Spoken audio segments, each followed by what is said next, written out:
मामा, बानी को फेरों के लिए बाहर लेकर आइए। कार्तिक चौधरी ने होंठ भींचते हुए हुक्म दिया। लेकिन बेटा, तुम्हारी शादी तो नब्या से। उसका नाम मत लीजिए। मेरी शादी वानी से होगी। मर गई वो आज से मेरे लिए।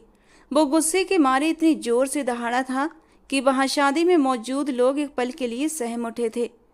नब्या नहीं जानती थी कि उसने जो चिंगारी लगाई है तो अब उसके धमाके भी होने थे, और इन धमाकों में सब कुछ तहस नहस होने वाला था। वो जबरदस्ती नब्या की छोटी बहन बानी से शादी करके और उसकी विदाई कराकर उसे अपने कमरे में ले आया और बिस्तर पर पटक दिया। एक पैर टिकाते हुए वो उसकी नीली कांच जैसी आंखों में देखने लगा। बहन को उसके यार के साथ भगाकर तुम्हें क्या लगा कि मैं तुम्हें माफ़ कर दूंगा? इसकी भरपाई तुम्हें आज की पूरी रात चुकानी पड़ेगी। मेरे गुस्से की आग में तुम्हें पूरी रात सुलगना पड़ेगा। ये कहते कहते कार्तिक चौधरी ने अपनी शर्ट के बटन खोलकर, अगर शादी करनी ही नहीं थी तो इस स्टेज तक क्यों लाई? वो गुस्से से दहाड़ा था, जबकि सामने खड़ी लड़की बुरी तरह सहमी हुई दुल्हन के जोड़े में थी। वो इस वक्त उस दीवाने के साथ एक पहाड़ी पर खड़ी थी। सरसराती हवाएं दोनों को छूकर गुजर रही थीं, जिससे कि उनके जिस्म में सिहरन दौड़ रही थी। प्लीज़ रणबीर, मेरी बात समझो। ये मुमकिन नहीं है। घर में बारात आई है, मुझे जाना होगा। प्लीज़ जाने दो। मेरी वजह से मेरे पापा का सिर झुक जाएगा। वो जीते जी मर जाएंगे। नब्या उसके सामने हाथ जोड़कर गिड़गिड़ाई। वो बेबसी और बेचैनी में अपने बालों में जोर से हाथ फेरता हुआ उसे तकलीफ में देखने लगा। नहीं नब्या, मोहब्बत के रास्तों पर चलकर इतनी दूर आने के बाद बिना मंजिल पाए लौट जाने वालों में रणबीर चौधरी नहीं आता। उसकी सख्त आवाज पर नब्या के चेहरे का रंग उड़ गया। उसे रणबीर के इरादे सही नहीं लग रहे थे। उसने पथराई नजरों से अपने इर्द गिर्द देखा। वो इस वक्त उसे लेकर एक ऊंची पहाड़ी पर खड़ा था। बिना कुछ सोचे सिर नामे हिलाते हुए वो पीछे की तरफ कदम बढ़ाते हुए भागने लगी, लेकिन वो लड़खड़ा गई और बुरी तरह लुढ़कती हुई पहाड़ी से गिरने ही वाली थी कि रणबीर ने झट से आगे बढ़कर उसका बाजू पकड़ लिया और अपनी ओर खींच लिया। उसके चेहरे पर हवाइयां उड़ रही थीं। एक पल को उसे लगा कि उसने नब्या को खो दिया है। अब उसे खुद से लगाए रणबीर ने गहरी सांस ली थी। क्या कर रही थी तुम? अभी गिर जाती पागल। वो उसका माथा अपने माथे से लगाकर गहराई से बोला। प्लीज रणबीर, मुझे जाने दो। मेरे मम्मी पापा की इज्जत को मत रौंदो। वो कैसे सह पाएंगे लोगों की बातें? मर जाएंगे। मेरी एक ही बहन है वो, उसे कौन बिहाने आएगा? प्लीज मेरे माता पिता की इज्जत की खातिर मुझे जाने दो। वो उसके सामने हाथ जोड़कर गिड़गिड़ाई। जाना चाहती हो? वो गुस्सा जब्त करते हुए बोला और एक कदम पीछे हट गया। जाना चाहती हो तो ठीक है, मेरे मरने के बाद चली जाना। वो कदम ब कदम पीछे होता गया, जिससे कि नब्या की जान एकदम हलक में आई थी। वो पहाड़ी के किनारे जा पहुंचा। दोनों बाहें फैलाकर आंखें मूंद लीं। इससे पहले कि वो खुद को हवाओं के हवाले करता, नब्या ने आगे बढ़कर उसे पीछे खींच लिया। रणबीर असंतुलित हो गया। उसके खींचने पर जब वो उससे टकराया तो दोनों ही एक दूसरे पर गिरते हुए लुढ़कते हुए नीचे की ओर जाने लगे। लुढ़कते हुए दोनों को बुरी तरह चोटें भी आईं। पहाड़ी के किनारे पर बड़े से पत्थर में हाथ डालकर रणबीर ने खुद को नीचे गिरने से बचाया। उसने एक हाथ नब्या की कमर के चारों ओर लपेटा और उसे अपने साथ सटा लिया। नब्या बुरी तरह घबरा गई थी। रणबीर, हम गिर जाएंगे। वो उससे चिपकते हुए डर के मारे बोली। तुम्हें नहीं गिरने दूंगा। रणबीर ने एक ही झटके में उसे ऊपर खींचा और खुद भी ऊपर आ गया। नब्या डरी सहमी उस तेज ठंडी हवाओं को अपने जिस्म से गुजरते हुए महसूस कर रही थी। रणबीर तो पहाड़ी खानदान से था। बचपन से लेकर अब तक इन्हीं पहाड़ों की गोद में खेल कूद कर बड़ा हुआ था। यहाँ का नरम गरम मौसम उसकी रग रग में समाया हुआ था। उसे क्या फर्क पड़ता था? लेकिन वो कमसिन लड़की इस सर्दी में ठिठुर गई थी। रणबीर, अब तो रात होने वाली है, प्लीज वापस चलो। वो कांपते हुए बोली। सिर्फ एक शर्त पर, उसने अपने और नब्या के जख्मों को देखते हुए सपाट लहजे में कहा। नब्या ने सवालिया निगाहों से उसकी ओर देखा। तुम उस कार्तिक चौधरी से शादी नहीं करोगी, रणबीर ने एक एक शब्द पर जोर देते हुए कहा। अब कौन सी शादी रणबीर? बारात तो आकर वापस जा चुकी होगी। मेरे माँ बाप की इज्जत का तमाशा निकल चुका है। जो तुम चाहते थे वो हो गया। अब प्लीज मुझे जाने दो। नब्या ने अपने आंसू पोंछते हुए दुख और तकलीफ से रणबीर की ओर देखा। मैं तुम्हारे माँ बाप की इज्जत नहीं रुलने दूंगा। तुमसे शादी मैं करूंगा। रणबीर उसके पास आते हुए बहुत ही नरम और सम्मान भरे अंदाज में बोला, तो नब्या ने गुस्से में उसे जोर से पीछे धक्का दे दिया। तुम करोगे मुझसे शादी? तुम जो इस वक्त मुझे दुल्हन बने वहां से किडनैप करके ले आया। मेरी बारात आने वाली थी रणबीर। अब तक मैं इज्जत से अपने घर भी विदा हो चुकी होती, लेकिन तुमने सब खराब कर दिया। मेरी इज्जत, मेरे माँ बाप की इज्जत, सब कुछ मिट्टी में मिला दिया। मैं ना तुम्हें माफ़ करूंगी और ना कभी वानी को। नफरत हो रही है मुझे खुद से कि मैंने कभी तुमसे मोहब्बत की। नबिया गुस्से में कहते हुए अपने आंसू पोंछती हुई पहाड़ी से नीचे की ओर उतरने लगी। इस बार रणबीर ने उसे नहीं रोका, क्योंकि वो जो चाहता था वो तो हो चुका था। शादी रुक चुकी थी, वक्त निकल गया था। हालात मुश्किल थे मगर नामुमकिन नहीं। कुछ सोचते हुए रणबीर उसके पीछे दौड़ा। वो पहाड़ी से उतरते हुए सड़क पर आ गई थी कि तभी रणबीर ने उसका बाजू पकड़कर खींचा। क्या कर रहे हो? छोड़ो मेरा हाथ। नव्या ने गुस्से से अपनी बाह छुड़ाते हुए रणबीर को घूरा। शाम के फैलते साँवों में तुम्हें लगता है कि तुम इस वक्त यहाँ से अकेली चली जाओगी?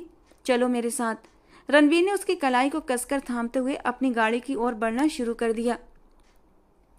नव्या ने होठ भींचकर उस इंसान को देखा जिसकी वो कभी दीवानी हुआ करती थी, और आज उसी ने अपनी दीवानी को बुरी तरह रौंद दिया था। उसकी आंखों में कभी आंसू न लाने का वादा करने वाला आज उसकी आंखों में आंसू ले आया था। चुपचाप अपनी आंखों के आंसू पोंछते हुए वो रणवीर के पीछे पीछे घिसटती चली जा रही थी, जैसे कि उसके कदमों में जान न हो। नव्या के अचानक गायब होने के पीछे किसका हाथ था, सरदार कार्तिक चौधरी अच्छे से जानता था।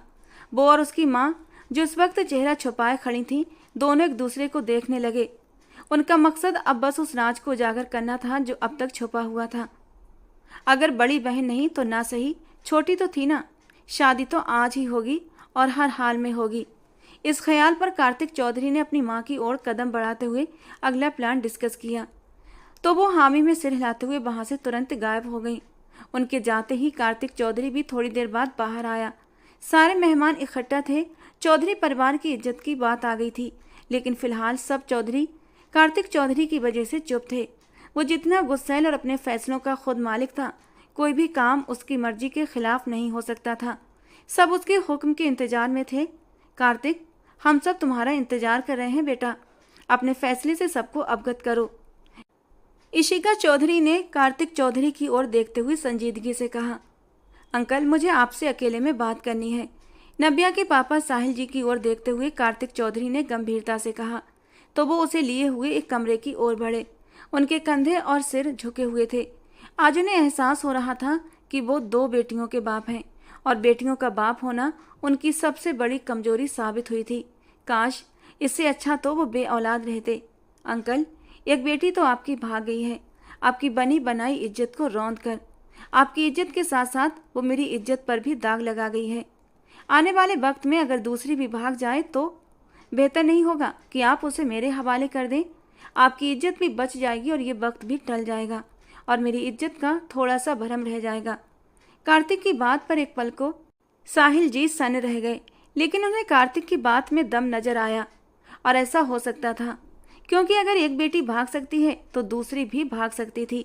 इसीलिए अपनी इज्जत बचाने के लिए उन्होंने अपनी छोटी बेटी को बड़ी बेटी की जगह कार्तिक चौधरी को देने का फैसला कर लिया। उनके हामी भरने पर हर तरफ एक हलचल सी मच गई थी। उड़ती उड़ती ये खबर अंदर बैठी वानी तक भी पहुंच चुकी थी, और उसके तो जैसे होश उड़ गए। उसे यकीन नहीं हो रहा था कि अपनी बहन को बचाते बचाते अब वो खुद उस दलदल में फंसने जा रही थी। ऐसा नहीं हो सकता मम्मा, मैं आपको बता रही हूँ, ऐसा नहीं हो सकता। मैं उस पहाड़ी खड़ूस से कभी भी शादी नहीं करूँगी। वानी ने गुस्से से अपनी माँ की ओर देखते हुए कहा। तुम्हारी बहन तो भाग गई है हमारी इज्जतों को रौंद कर। अब तुम्हारी बारी है, अब तुम भी भाग जाओ। जाओ, वो दरवाज़ा खुला है। जब बड़ी बेटी ने हमारा एहसास नहीं किया तो तुम भी मत करो, लेकिन एक एहसान करती जाओ, अपने बाप को और मुझे जहर दे दो। तुम जैसी बेटियों से तो बेहतर है कि हमें औलाद ही ना होती। अनीता जी ने वानी से गुस्से में कहा। उनकी बातें सुनती वानी अपनी आंखों में आंसू लाने से खुद को रोक न पाई। मम्मा प्लीज़, इस तरह मुझे इमोशनल ब्लैकमेल मत करें। आप पापा को मना करें, वो मेरी शादी उससे ना करें। आप जानती हैं वो किस प्रकार का इंसान है। सरदारी के नशे में चूर है वो, और उसके गुस्से को कौन नहीं जानता। मत करें मेरे साथ ये जुल्म, उसके साथ मेरी ज़िंदगी नर्क हो जाएगी। वानी, ये तुम्हारे पापा का फैसला है और इसीलिए इसे खामोशी से मान लो। जो नव्या ने किया, भगवान के लिए प्लीज़ तुम वो मत करना। मैं तुम्हारे आगे हाथ जोड़ती हूँ। हमारी इज्जत की लाज रख लो बानी। अनीता जी ने बानी को इमोशनल ब्लैकमेल करके कार्तिक से शादी पर रजामंद कर ही लिया। ये सब क्या है? आप ऐसा कैसे कर सकते हैं? इशिका जी ने हैरानी से कार्तिक की ओर देखते हुए पूछा। मामा, बानी को शादी के फेरों के लिए बाहर लेकर आइए, कार्तिक ने ठंडे लहजे में अपनी माँ से कहा। लेकिन बेटा, तुम्हारी शादी तो नब्या से। नाम मत लीजिएगा उसका मेरे सामने। और वैसे भी नब्या हो या वानी, मुझे कोई फर्क नहीं पड़ता, विवाह तो आज ही होगा। अपनी बात कहते हुए वो वहाँ से निकलते हुए बाहर बैठे मर्दों की ओर बढ़ गया। भगवान जाने इस लड़के के दिमाग में क्या चल रहा है। एक बार पहले कहा कि नब्या से मोहब्बत है तो अपनी जिद से यह रिश्ता करवाया। अपनी बचपन की मंगेतर को भी छोड़कर इसका रिश्ता साहिल जी के घर लाई, और अब यहाँ इसे नब्या की जगह बानी भी मिल जाए तो कोई फर्क नहीं पड़ता। हैरानी की बात है, मुझे तो कुछ समझ नहीं आ रहा। वो सर झटकती हुई अंदर बैठी औरतों की ओर बढ़ी, जहाँ इस वक्त शादी की तैयारियां हो रही थी। नब्या की जगह अब बानी घूंघट निकाले बैठी थी। उसकी आंखों में बेहिसाब आंसू थे और एक अजीब सी बेबसी। थोड़ी ही देर में पंडित जी ने वर और वधू को बुलाने के लिए कहा। कार्तिक चौधरी दुल्हन बनी बानी के बराबर में आकर बैठ चुका था। पंडित जी शादी की रस्में करने लगे थे और जब पंडित जी ने कहा कि वर वधू अपना हाथ आगे करें तो कार्तिक ने तो अपना हाथ आगे कर दिया था, लेकिन बानी ने अपना हाथ अपनी गोद से नहीं हटाया। बानी का जी चाहा इस शादी से इनकार कर दे। इस बहशी सरदार के चंगुल में एक बार फंस गई तो फिर कैसे निकलेगी। बानी बेटा, हाथ आगे करो, अनीता जी ने उसके कंधे पर हल्का सा दबाव डालते हुए कहा, और फिर उसने अपना कांपता हुआ हाथ कार्तिक के हाथ पर रख दिया। वो आने वाले लम्हों को सोचते हुए कांपने लगी थी। उस शख्स की दहशत और जुनून से अपनी बहन नबिया को तो उसने बचा लिया था, पर खुद को बचा न पाई। कुछ ही देर में शादी की रस्में पूरी हो गई थीं और सकुशल दोनों का विवाह संपन्न हुआ। सब तरफ से दूल्हा दुल्हन के ऊपर फूल बरसाए जा रहे थे और बधाइयों का शोर उठा था, जबकि वानी के लबों पर कार्तिक के लिए बद्दुआओं का सिलसिला शुरू हुआ था। बधाई हो साहिल जी, एक दोस्त ने आगे बढ़कर साहिल जी को गले लगाया था। साहिल जी की आंखों में आंसू आ गए। आज एक बेटी ने सर झुकाया तो दूसरी ने मान और सम्मान बढ़ा दिया था, लेकिन वो अभी ये नहीं जानते थे कि नब्या को घर से भगाने वाली बानी ही थी। कुछ देर पहले का सीन। दीदी क्यों अपनी मोहब्बत की कुर्बानी दे रही हैं, वो भी एक बहशी दरिंदे सरदार के लिए। न जाने उसका क्या मकसद है कि हमारे खानदान में रिश्ता जोड़ रहा है। आप इस रिश्ते की भेंट चढ़ रही हैं दीदी, आप ही शादी हरगिज नहीं करेंगी। बानी ने नब्या को बड़े ही प्यार और समझदारी से समझाया, जो दुल्हन बनी अपने नसीबों को रो रही थी। आज उसकी डोली के साथ साथ उसकी मोहब्बत की अर्थी भी उठने वाली थी। खिड़की पर होने वाली दस्तक पर दोनों चौंकी। नब्या ने हैरानी से बानी को देखा, जबकि बानी ने आगे बढ़कर जल्दी से खिड़की के दोनों पल्ले खोल दिए। खिड़की से रणवीर को अंदर आता देख नब्या की आंखों के सामने जैसे सब कुछ चमकने लगा था। उसे अपनी आंखों पर यकीन नहीं आया कि रणवीर बाकी उस वक्त उसके घर में मौजूद था, जो दुखी और गुस्से भरी नज़रों से नब्या की ओर देख रहा था। कब से वेट कर रही थी आपका, इससे पहले कि कोई अंदर आए आप अपनी अमानत को लेकर यहाँ से चले जाएं। टाइम रहते अपनी मोहब्बत को बचा लें, वरना सब कुछ खत्म हो जाएगा। वानी की बातें सुनते ही नब्या के पैरों तले से जमीन खिसक गई और रणवीर ने आगे बढ़ते हुए नब्या की ओर अपना हाथ बढ़ाया। नब्या दोनों को गुस्से से देखते हुए सिर नामे हिलाने लगी। आप यहाँ क्यों आए हैं? आप जानते हैं ना आज मेरी शादी है। और रणवीर ने उसकी बात पर गहरा सांस छोड़ते हुए वानी की ओर देखा तो वो जल्दी से उसकी ओर बढ़ी। आपके सारे गिले शिकवे यहाँ से जाने के बाद हो जाएंगे। अभी प्लीज़ दीदी को लेकर यहाँ से निकलिए, वरना बहुत बड़ा मसला हो जाएगा, वानी ने रणवीर की ओर देखते हुए धीमे लहजे में कहा। तो रणवीर ने नब्या की कलाई थाम कर खिड़की की ओर कदम बढ़ाए। छोड़िए मेरा हाथ, मैं आपके साथ कहीं नहीं जाऊंगी। नब्या ने गुस्से से अपनी कलाई छुड़ाई, लेकिन उसी पर रणवीर ने अपनी जेब से निकाली और उसे लोड करते हुए अपनी कनपट्टी पर रख लिया। अगर तुम मेरे साथ नहीं जाओगी तो फिर यहाँ से तुम्हारी डोली के साथ मेरा अब फैसला तुम्हारे हाथ में है। रणवीर के दो टूक अंदाज पर नब्या बुरी तरह घबरा चुकी थी। मैं 3 तक गिनूंगा, उसके बाद सब खत्म। तुम नहीं तो फिर ये जिंदगी भी नहीं। रणवीर बिना पलक झपकाए ठंडी निगाहों से नब्या की ओर देखता रहा। भगवान के लिए रणवीर रुक जाइए, आप दोनों ये क्या कर रहे हो?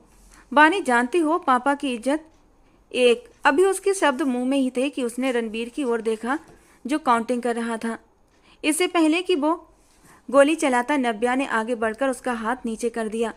आप मेरी इतनी बड़ी आजमाइश लेंगे, मुझे नहीं पता था रणवीर। उसकी बात पूरी भी नहीं हुई थी कि रणवीर ने बिना कुछ सुने उसे बेहोश किया और खिड़की के रास्ते बाहर ले गया और वानी बस उसे जाता देखती रही।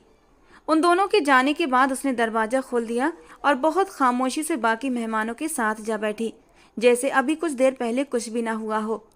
कुछ ही वक्त गुजरा था कि नव्या के गायब होने की खबर हर तरफ फैल चुकी थी और फिर वक्त गुजरते ही नव्या की जगह वानी को फेरों के लिए पेश कर दिया गया।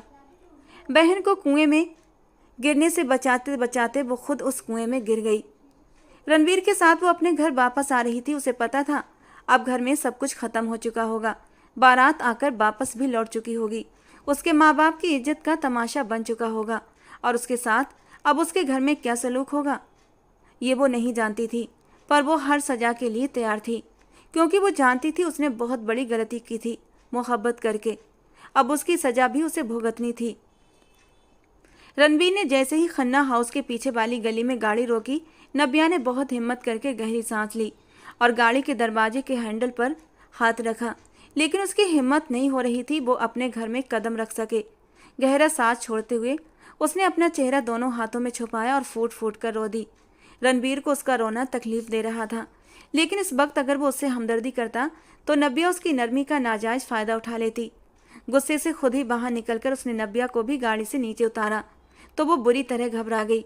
वो जानती थी अगर वो अपने पापा के सामने गई तो उसका बाप उसे गोलियों से भून देगा। उसका बाप साहिल खन्ना वैसे तो अपनी बेटियों से बहुत मोहब्बत करता था, लेकिन बात अगर इज्जत पर आ जाए तो वो जान लेने और जान देने से भी पीछे नहीं हटेगा। लेकिन सामने खड़ा रणवीर चौधरी इस बात को नहीं समझता था।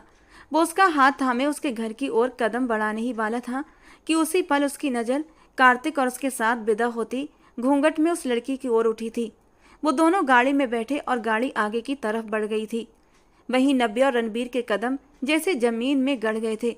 दोनों की आंखों में गैर यकीनी सी थी। ऐसा नहीं हो सकता, मुझे बिल्कुल विश्वास नहीं। नहीं नहीं रणवीर, रणवीर आपने देखा ना, वो सरदार मेरी बहन को विदा करा कर ले गया। वो बानी ही थी, आज उसने वही कपड़े पहने थे, वो मेरी बहन को ले गया। रणवीर, रणवीर देखा ना आपने, मेरी जगह उसने मेरी बहन से विवाह कर लिया। अब तो मेरी बहन पर जुल्म और सितम के पहाड़ तोड़ेगा और इस सब की वजह सिर्फ आप हैं रणवीर चौधरी, सिर्फ आप। मैं आपको कभी माफ़ नहीं करूंगी। वो रोते हुए गुस्से से चिल्ला रही थी। दूसरी तरफ से कार्तिक की गाड़ी उनकी ही तरफ धीरे धीरे बढ़ रही थी। रणवीर चौधरी ने तुरंत नब्या का हाथ थामा और उसे गली की तरफ लेकर छिप गया।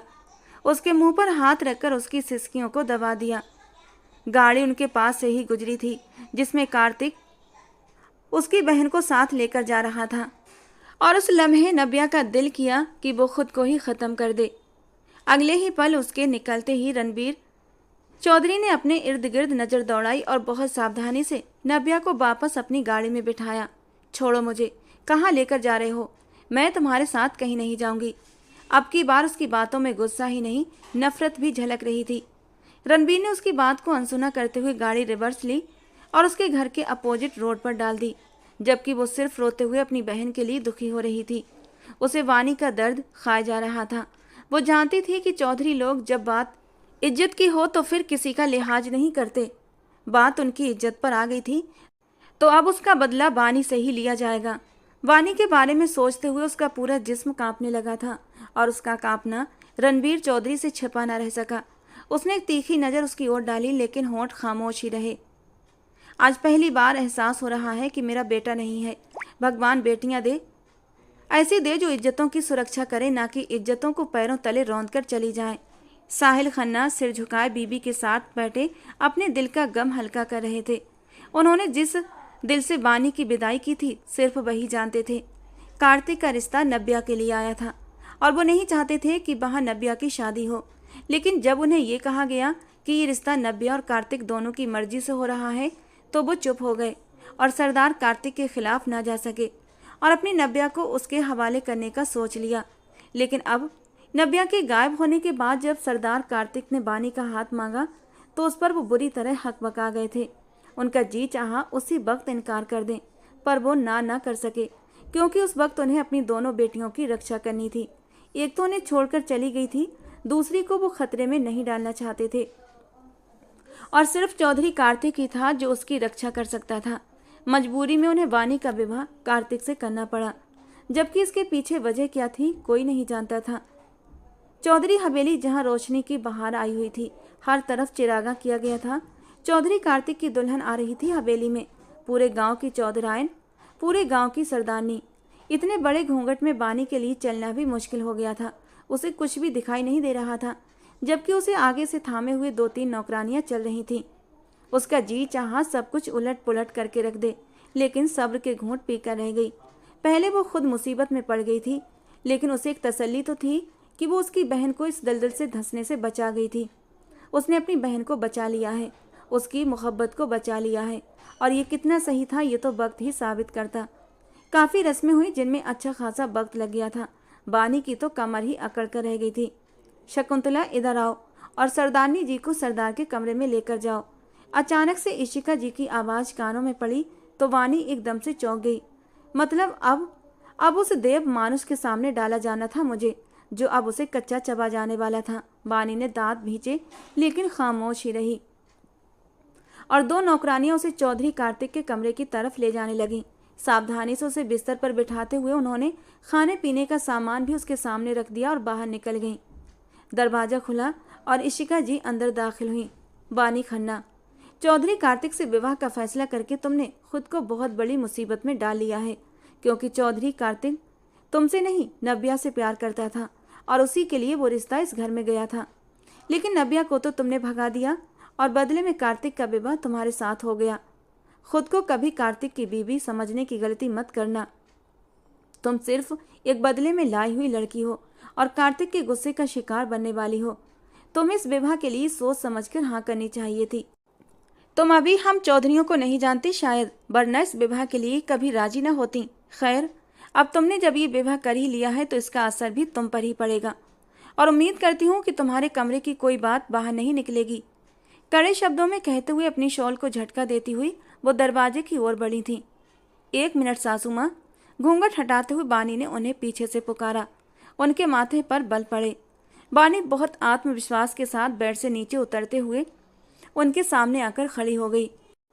आप मुझे सरदार कार्तिक के नाम से डरा रही हैं? आपको क्या लगता है कि मेरी बहन खुद भागी है? नहीं, मैंने उसे इस दलदल से बचाने के लिए खुद भगाया है।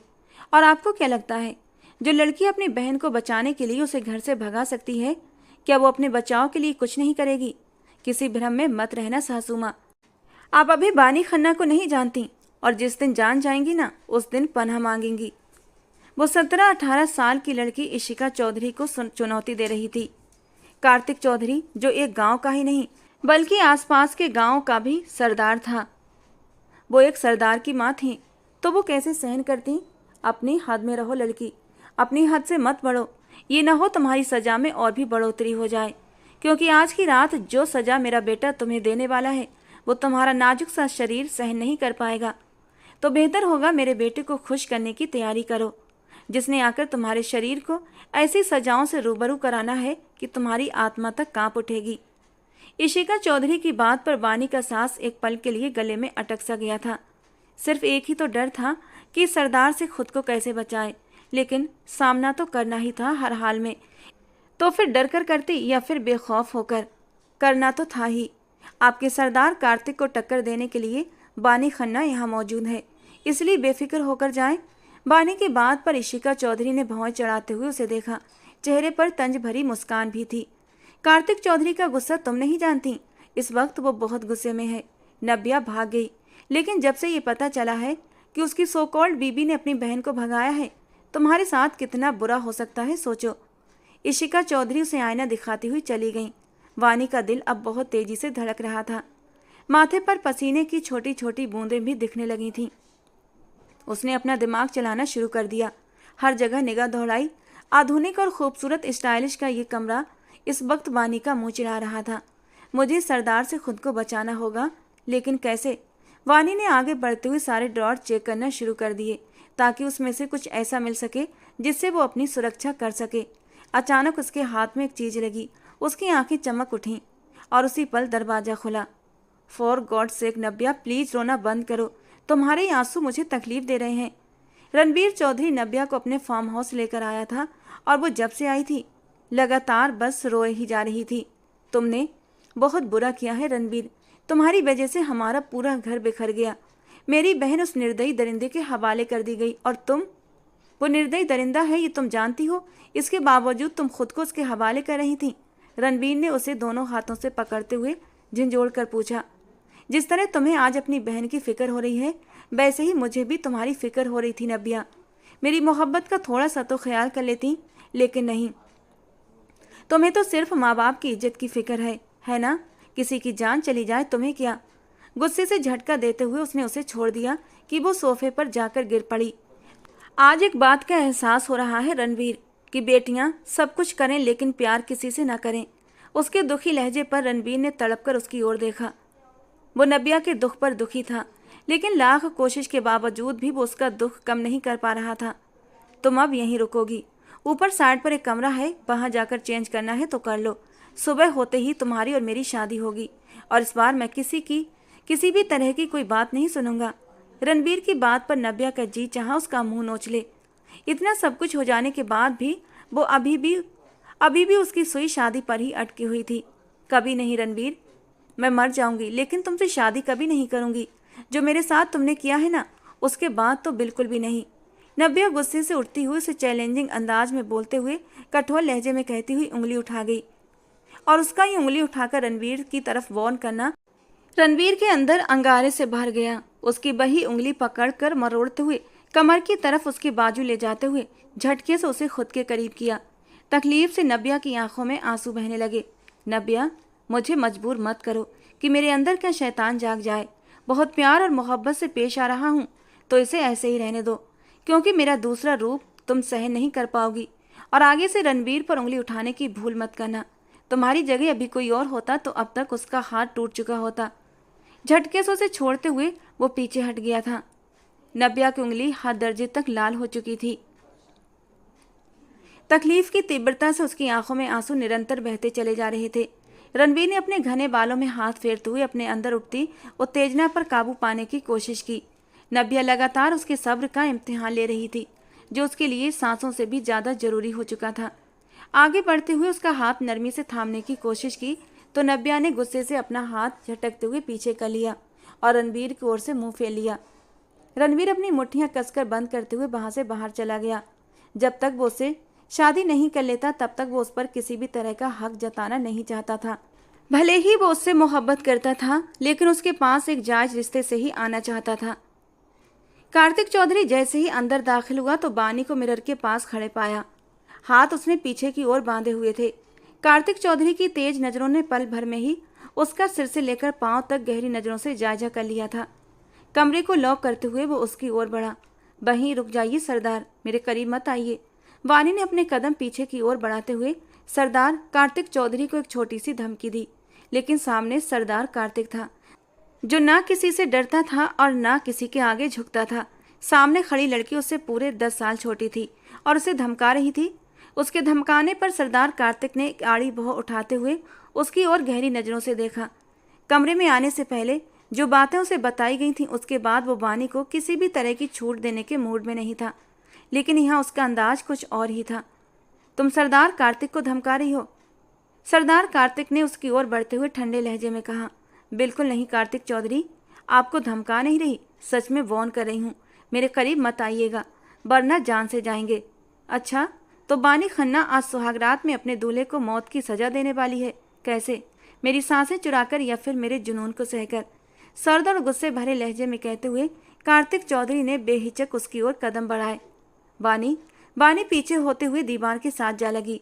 2 इंच के फासले पर कार्तिक ने अपने कदम रोक लिए थे। वो कम उम्र लड़की बेहद खूबसूरत थी। उसने नब्या को भी देखा था।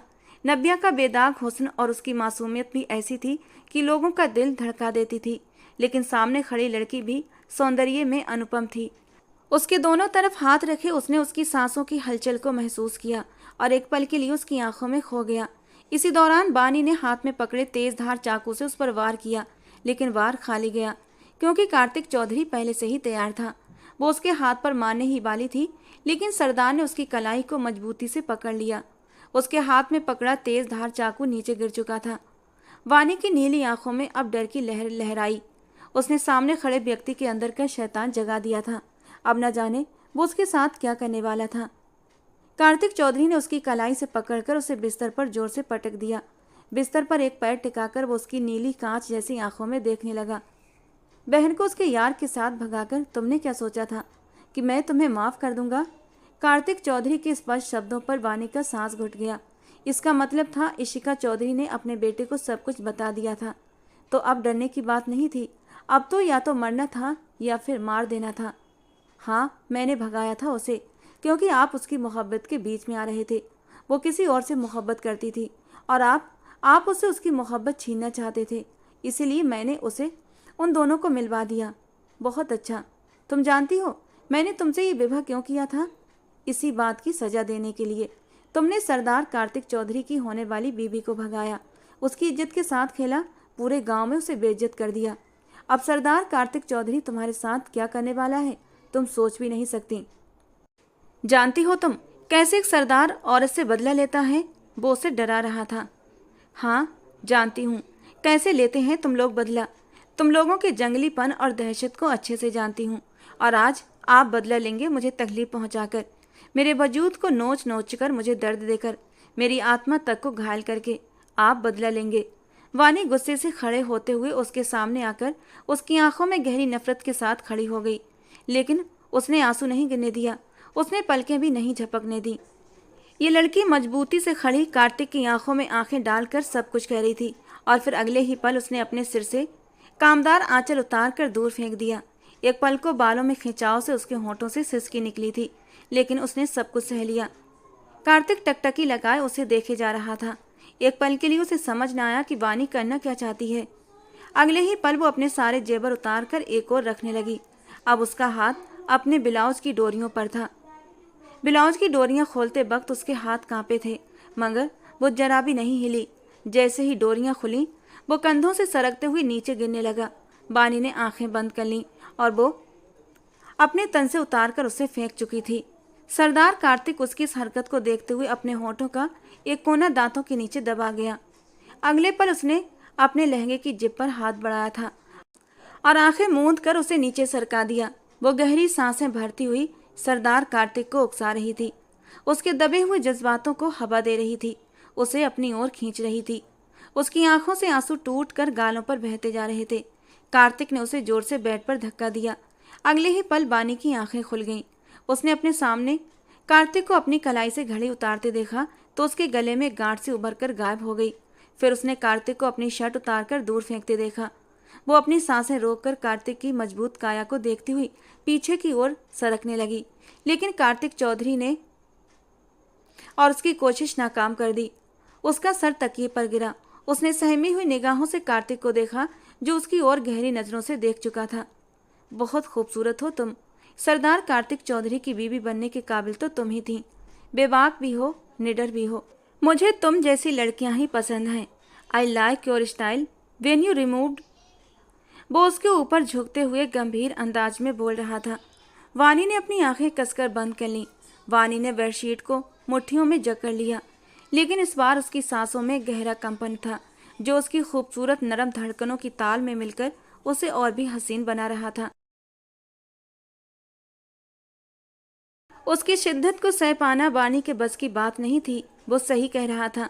उसकी कद काठी और ताकत का मुकाबला वानी नहीं कर सकती थी। न चाहते हुए भी वो बुरी तरह रो पड़ी थी। कार्तिक ने अपना सिर उठाते हुए उसे सख्ती से घूरा।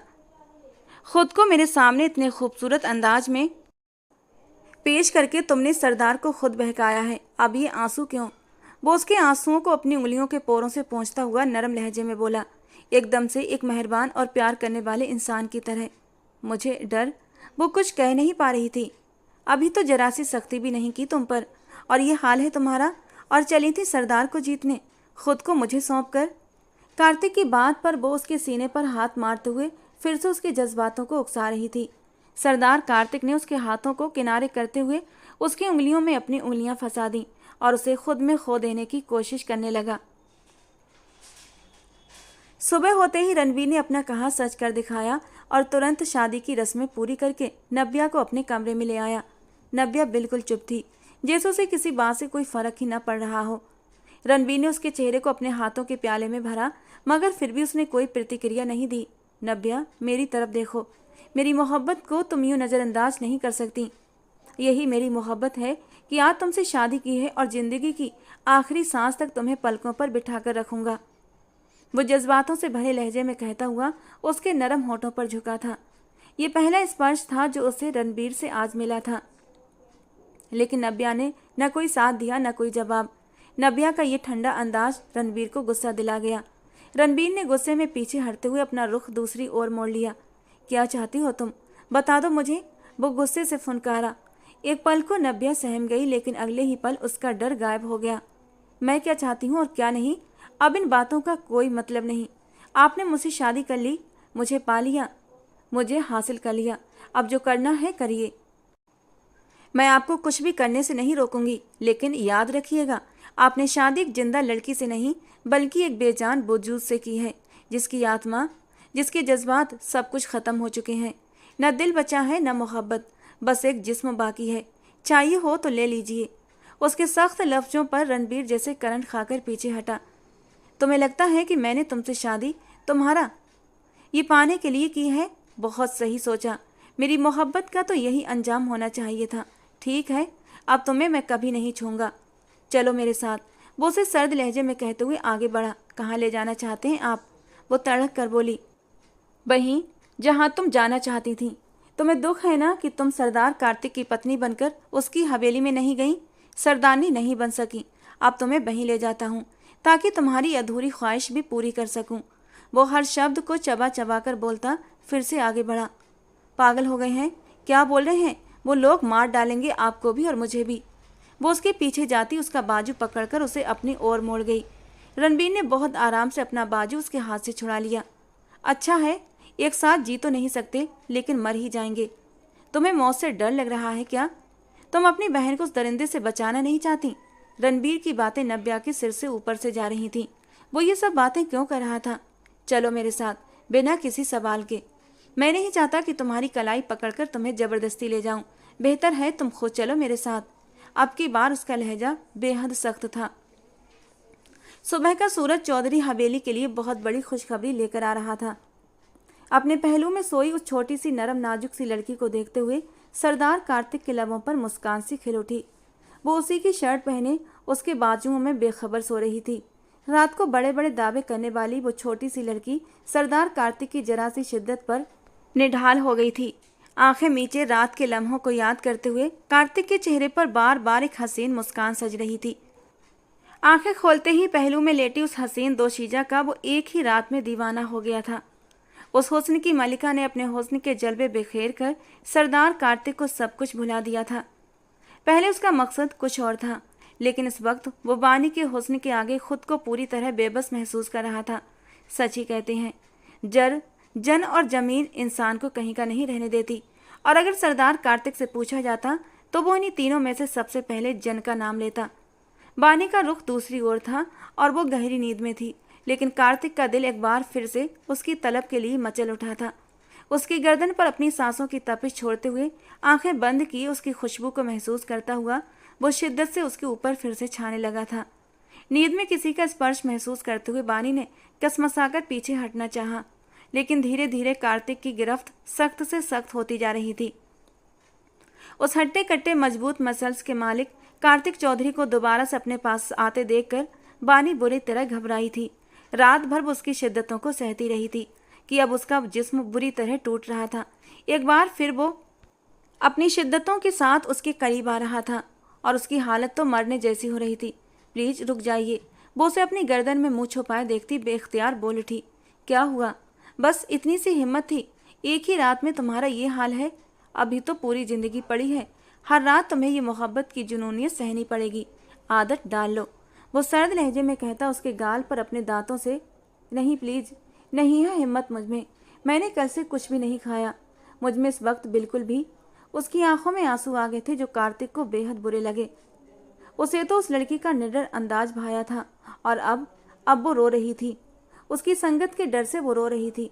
वो पीछे होते तकिए पर सिर रखता लेट गया और बानी को खींचकर अपने ऊपर गिराया। कि वो फिर से सहम गई। तुम्हारा ये कोमल सा वजूद और तुम्हारी ये मदहोश कर देने वाली संगत ने सरदार कार्तिक को अपना गुलाम बना लिया है। अब तुम चाह कर भी सरदार कार्तिक से खुद को दूर नहीं कर सकती। कार्तिक ने उसके लबों पर एक बार फिर से शिद्दत ढाई तो वो सिसक उठी, लेकिन धीरे धीरे उसकी गिरफ्त में नरम स्पर्श महसूस करती बानी हैरान हुई थी। वो बहुत प्यार और नरमी से उसे खुद में समा रहा था और एक लम्हे को वानी भी उसके इस प्यार भरे स्पर्श में पिघल गई थी। कार्तिक के हर छुअन में इज्जत, सम्मान और सबसे बड़ी बात एक अनकही सी चाहत छिपी हुई थी, जिसने बानी को भी सब कुछ भुला दिया। रणवीर, रुक जाइए प्लीज, नहीं जाएंगे हम वहाँ। वो जालिम सरदार कुछ भी कर देगा। रणवीर, आप सुन रहे हैं ना? नब्या ने उसे जोर से पुकारा था। ये तुम्हारा मसला नहीं है नब्या। तुम्हें लगता है वो सरदार कार्तिक मुझसे ज़्यादा ताकतवर है, जबकि मेरी ताकत का तुम्हें अंदाजा नहीं। तुम मुझे अभी अच्छे से जानती नहीं हो कि मैं कौन हूँ। वो गरजते हुए नब्या की आंखों में देखता हुआ बोला। नब्या खामोशी से उलझी नजरों से उसे देखने लगी। अब की बार रणबीर उसका हाथ सख्ती से थामे अपने साथ लिए फार्म हाउस से बाहर निकला था। नब्या को उसकी काली गहरी आंखों से सख्त डर महसूस हुआ। उसने घबराकर रणवीर की ओर देखा, जो बिल्कुल सपाट अंदाज में ड्राइविंग कर रहा था। अब उसका रुख चौधरी हवेली की ओर था, जहां पहुंचने पर बहुत से राजों से पर्दा उठना था। सरदार कार्तिक चौधरी नुकसुक सा तैयार होता नीचे उतर रहा था। इशिका चौधरी ने गहरी निगाह से अपने बेटे को देखा। आज तो उसके अंदाज ही बदले बदले से थे। आओ कार्तिक बेटा, नाश्ता करो, वो बहुत ही मोहब्बत से बोली थी, और वो बहुत खामोशी से उनके साथ एक चेयर खिसकाते हुए बैठ गया। दुल्हन नहीं आई? उनके अगले सवाल पर कार्तिक ने नज़र उठाकर देखा कि उसी पल सीढ़ियाँ उतरती बानी नीचे आती दिखाई दी। उसके जिस्म पर महंगा जोड़ा, सरदार कार्तिक की मर्दाना शॉल और उसका खिलता हुआ रूप देखकर इशिका चौधरी एक पल को दंग रह गई। उसके ये अंदाज रात तक तो न थे। हैरत से वो उसे अपने पास आते देख रही थी। गुड मॉर्निंग सासू माँ, कैसी हैं? बानी का चहकता अंदाज इशिका चौधरी को बुरी तरह चौंका गया। एक कटीली निगाह बेटे पर डाली, जो बहुत मजे से नाश्ता करने में बिजी था। रात को जो बातें उनके और कार्तिक के बीच हुई थी, उसके बाद तो उस लड़की को सर उठाकर किया, नज़र उठाकर भी बात नहीं करनी चाहिए थी। कहाँ वो इशिका चौधरी की आंखों में घुस रही थी। और वक्त होता तो वो उसे अच्छी खासी खरी खरी सुना देती, लेकिन कार्तिक के सामने वो फिलहाल खुद को कंट्रोल कर गई, जबकि उनका अंदर ही अंदर मचलना बानी ने खूब एंजॉय किया था। अरे सरदार जी, आपने तो चाय ही नहीं ली। 1 मिनट, मैं सर्व करती हूँ। बानी ने बहुत अदा से मुस्कुराकर कार्तिक के आगे चाय का कप रखा। कार्तिक ने सर उठाकर बहुत गहरी नज़रों से उस पटाखा को देखा, जो कमरे में तो उसकी शिद्दतों के आगे रो पड़ती थी, लेकिन अब कितने एतबार और प्यार से उसके सामने चाय रखे मुस्कुराती नज़रों से उसकी ओर झुकी थी। चीनी कितनी लेंगे? सरदारनी जी, इतनी ही सेवा करो जितनी बाद में मुझसे सहन कर सको, वरना जब मेरी सेवा की बारी आएगी तो तुम्हारी आंखों के आंसू नहीं थमेंगे। उसके धीमे लहजे में कही दो मानी बात पर वानी के चेहरे का रंग एकदम बदल गया था। गुलाबी गाल शर्म के मारे और भी दहक उठे थे, पर अगले ही पल फिर से उसी मुस्कान ने उसे घेर लिया था। और ये मंजर देखते ही इशिका चौधरी गुस्से से टेबल से उठकर चली गईं, जिसका उन दोनों ने बिल्कुल भी नोटिस नहीं लिया, क्योंकि उन दोनों को तो एक दूसरे से ही फुर्सत नहीं थी। मुझे डराने की ज़रूरत नहीं सरदार जी, मेरी हिम्मत को आप अंडर एस्टिमेट मत कीजिएगा, वो भी चैलेंजिंग अंदाज में बोली। उसी पल कार्तिक अपनी जगह से उठा कि उसके होंठ अचानक बानी के लबों से टकराए थे और उसकी रूह तक कांप गई। वो एक आंख बिंग करता चेयर छोड़ता आगे बढ़ा कि तभी नौकर ने बाहर दरवाजे पर दस्तक दी। उन्हें अंदर आने की इजाज़त नहीं थी। सरदार जी, बाहर रणवीर चौधरी जी आए हैं। नौकर की आवाज़ बानी के कानों से भी टकराई थी। उसने दहल कर पलटकर पीछे देखा। कार्तिक के माथे पर बल पड़े। बानी भागते हुए उसकी तरफ बढ़ी। इससे पहले वो अपने कदम आगे बढ़ाता अपने सामने बानी को देखते ठिठक कर रुका। आप उन्हें कुछ नहीं कहेंगे, उन्हें जाने दें प्लीज़। बानी की बातें सरदार कार्तिक को समझ नहीं आ रही थी।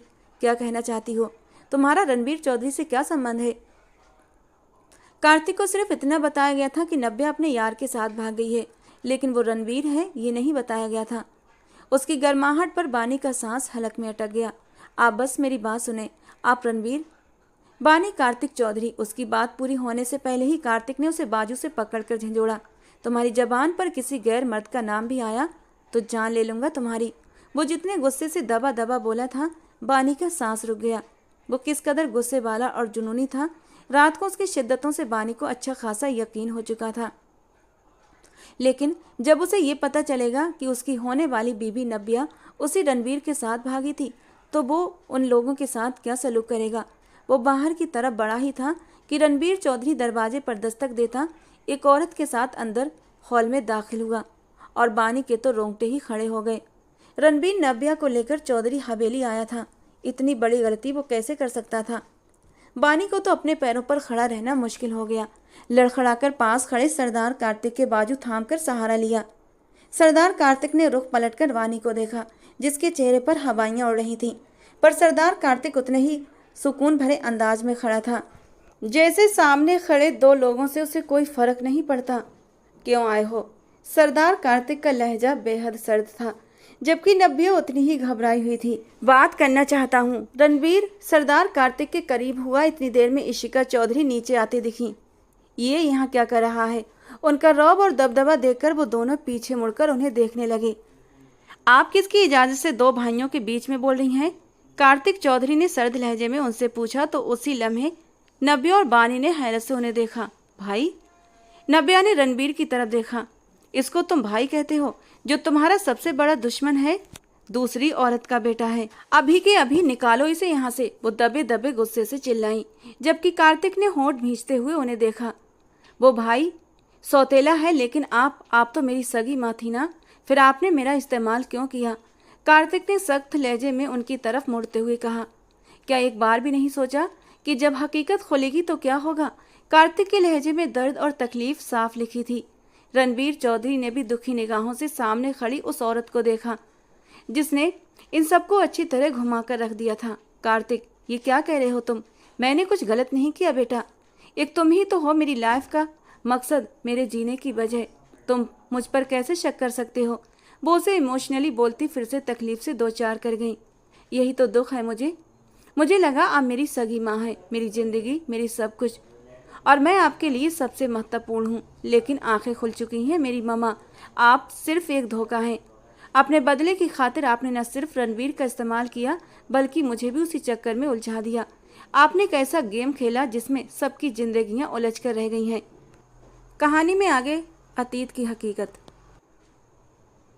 इशिका की शादी मयंक चौधरी से तय पाई थी, लेकिन मयंक चौधरी को इशिका की चाचा की बेटी अमायरा पसंद थी, और फिर बहुत तगड़ी कोशिशों के बाद इशिका की जगह अमारा ने ले ली।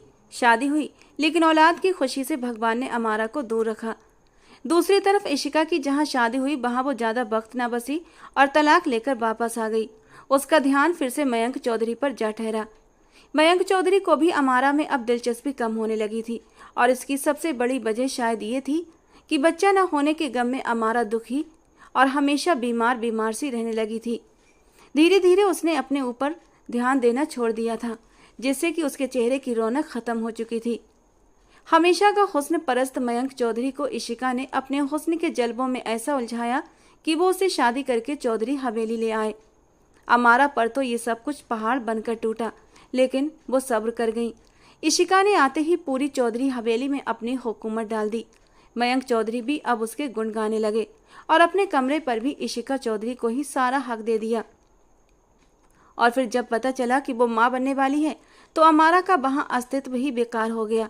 इशिका चौधरी ने बेटे को जन्म दिया, जिसका नाम कार्तिक चौधरी रखा गया। कार्तिक चौधरी मयंक चौधरी का पहला बेटा और उनका वारिस। 1 साल गुजर गया कि मयंक चौधरी का एक्सीडेंट हो गया। वो जख्मों की ताव न लाते हुए इस दुनिया से चले गए। इशिका और अमारा पर यह खबर पहाड़ बनकर टूटी, और तब अमारा को पता चला कि वो भी उम्मीद से हैं। इशिका चौधरी को जब इस बारे में पता चला तो उन्होंने अमारा को मरवाने की कोशिश की, लेकिन हर बार नाकाम रही। भगवान ने अमारा को भी एक बेटा दिया, जिसका नाम उन्होंने रणबीर चौधरी रखा। वक्त थोड़ा और आगे को सरका। कार्तिक 6 साल का हुआ तो रणबीर 5 साल का हो चुका था। दोनों भाइयों के बीच बेइंतहा मोहब्बत थी, लेकिन इशिका ने उन्हें अलग कर दिया। कार्तिक को पढ़ने के लिए बोर्डिंग भेज दिया, और खुद अमारा और उसके बच्चे की जिंदगी को अजीरन कर दिया। लेकिन अमारा ने हिम्मत नहीं हारी, पर जैसे ही अमारा को ये पता चला इशिका उसके बच्चे को जान से मार देना चाहती है, तो मजबूरन अपने बच्चे की जान की खातिर उसे हवेली छोड़नी पड़ी। रणबीर अब 8 साल का हो चुका था।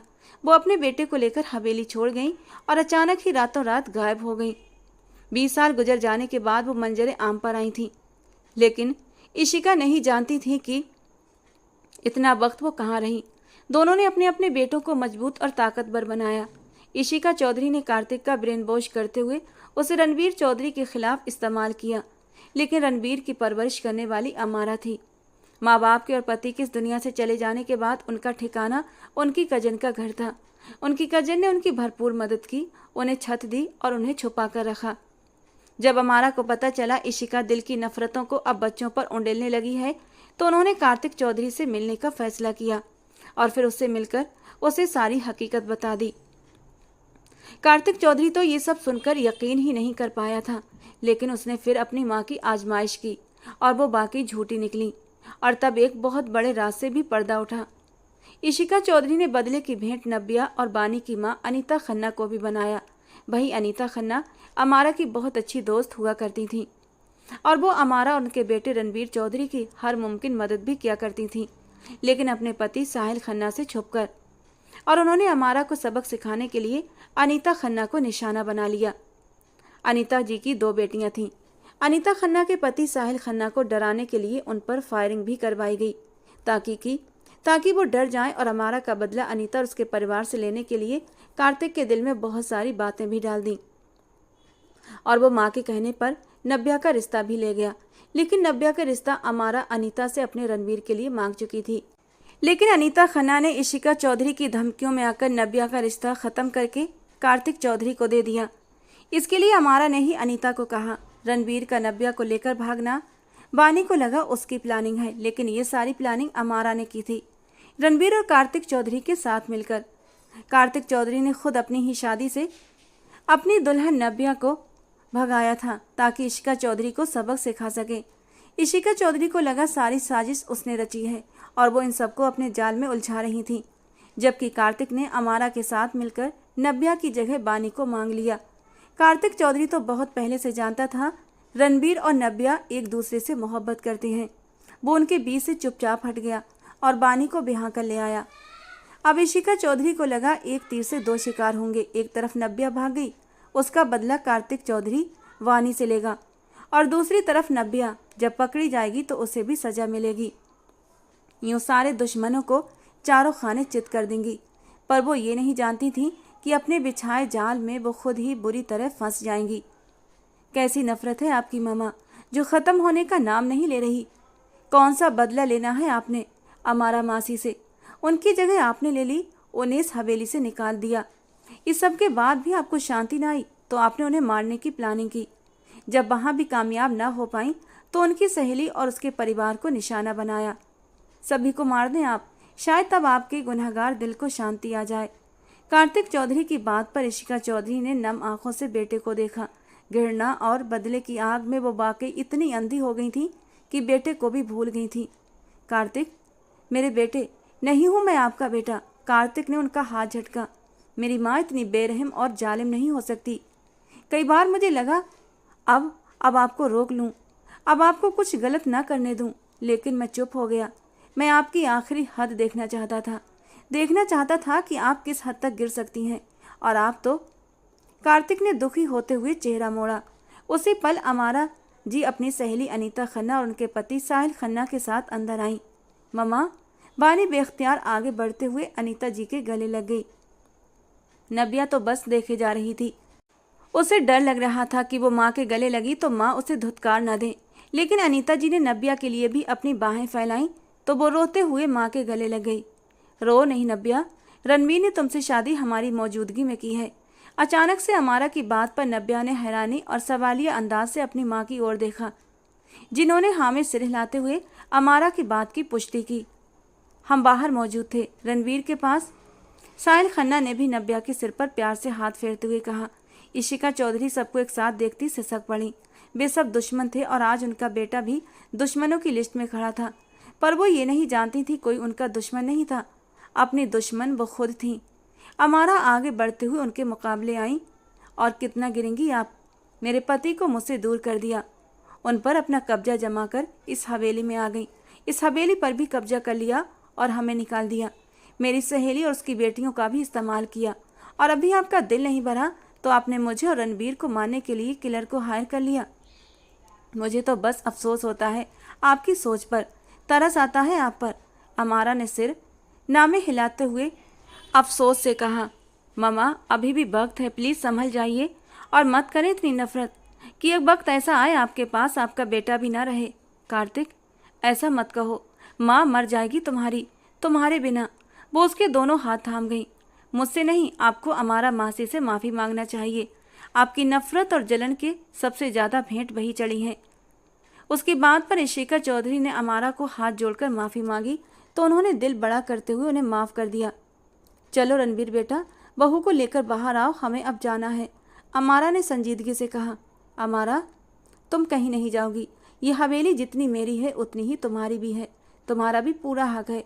अब भगवान के लिए दिल पर लगी धुंध हटा दो, दिल बड़ा करके माफ़ किया है तो एक मौका भी दे दो अपनी गलती सुधारने का। इशिका चौधरी के कहने पर कार्तिक ने भी इस बार उनकी साइड लेते हुए उन्हें रोकने की कोशिश की थी, तो वो बेटे को देखती उनकी बात मान गई। चौधरी हवेली में एक बार फिर से खुशियों का समा छा गया था। बानी की मुँह दिखाई के फंक्शन पर नब्या की मुँह दिखाई का फंक्शन भी रखा गया था। नब्या ने घबराते हुए रणबीर की ओर देखा, जो मुस्कुराते हुए माँ को देख रहा था। एक बहुत खूबसूरत मुस्कान थी उसके चेहरे पर, कहीं भी नाराजगी का कोई बीज न था। क्या देख रही हो दीदी, छोड़ो इन दोनों को। ये भाई इतने बड़े घुन्ने निकले कि जरा भी भनक नहीं पड़ने दी। अब आज की रात इनको सजा देनी है। बानी की बात पर नब्या ने सवालिया अंदाज से उसे देखा तो उसने नब्या के कान में कुछ सरगोशी की, जो रणबीर ने देख लिया। कार्तिक, तुम्हारी बीवी मेरी बीवी को उल्टी सीधी पट्टियां पड़ा रही है, उसकी आवाज़ जाकर बंद करो। मैंने तो अभी सुहागरात भी नहीं मनाई है और आपकी बीवी रंग में भंग डाल रही है। रणबीर, जबान को लगाम दो, भूलो मत वो भाभी है तुम्हारी। कार्तिक ने उसे घूरते हुए कहा। जी जानता हूँ, लेकिन छोटे पैकेट में बड़ा धमाका है आपकी बीवी। मेरी मासूम बीबी को बदमाश बना देगी। रणबीर ने अफसोस से सिर हिलाया तो कार्तिक मुस्कुरा दिया, क्योंकि बानी के धमाके तो वो रात को सुन भी चुका था और देख भी चुका था। क्या पट्टियां पड़ा रही थी तुम्हारी बहन तुम्हें? रणबीर ने माथे पर बल डालते हुए पूछा। उसने क्या पट्टियां पड़ानी है, मैं भी सब समझती हूँ। माथे पर बल डालते हुए उसने इतरा कर कहा। अच्छा, तो सुहागरात का भी पता होगा? रणबीर ने उसे अपनी बाहों में भरते हुए पूछा तो शर्म और हया से उसकी पलकों ने उसके खूबसूरत गालों पर साया किया था। सिर्फ शर्माने से काम नहीं चलेगा, बताना भी पड़ेगा। नब्या धीरे से अपने होंठ रणबीर के कानों के करीब ले गई और हल्के से सरगोशी करते हुए बोली, बताने की जरूरत नहीं है, रात को खुद ही देख लेना कि मैं क्या क्या जानती हूँ। कहते हुए उसने अपने दांतों से रणबीर के कान को काट लिया। उसके शरारती अंदाज पर रणबीर हैरान रह गया था। वो तो उसे बहुत ही मासूम समझता था, लेकिन ये भी कम नहीं थी। कार्तिक कमरे में प्रवेश करता है तो वो कमर पर हाथ रखे लड़ने के लिए तैयार खड़ी थी। वो दरवाजा लॉक करता उसकी ओर बढ़ते हुए कह गया। आज किस अंदाज में कपड़े, अर्थपूर्ण तरीके से कहते हुए वो अपनी शर्ट के बटन एक ही झटके में चाक कर गया और उसका ये आक्रामक अंदाज देखते हुए नब्या के तो रोंगटे खड़े हो गए थे। वो जो लड़ने वाली थी उसे अब वो भागते हुए बाथरूम की ओर दौड़ी। कार्तिक ने एक ही झटके में उसकी कमर के चारों ओर हाथ बांधे और अपनी ओर खींचा। चलिए आज मैं सिखाता हूँ, कहते हुए कार्तिक चौधरी ने उसकी फ्रॉक की जिप को धीरे धीरे नीचे की ओर खिसकाया। वो थोड़ा बहुत विरोध करती हुई धीरे धीरे बड़े ही प्यार से उसकी बाहों में समा गई थी। तो दोस्तों, आज की हमारी ये कहानी कैसी लगी कमेंट बॉक्स में ज़रूर बताना। पसंद आई हो तो प्लीज़ लाइक करना। रोज़ एक नई और रोमांटिक कहानी सुनने के लिए हमारे चैनल को सब्सक्राइब जरूर करना। दोस्तों, जाने से पहले कहानी को एक लाइक और एक प्यारा सा कमेंट जरूर कर दिया करें। इससे मुझे बहुत ज़्यादा मोटिवेशन मिलता है और मैं आपके लिए और भी ज़्यादा अच्छी अच्छी स्टोरीज़ लेकर आती हूँ। तो चलिए दोस्तों, मिलते हैं अगली किसी नई रोमांटिक स्टोरी में।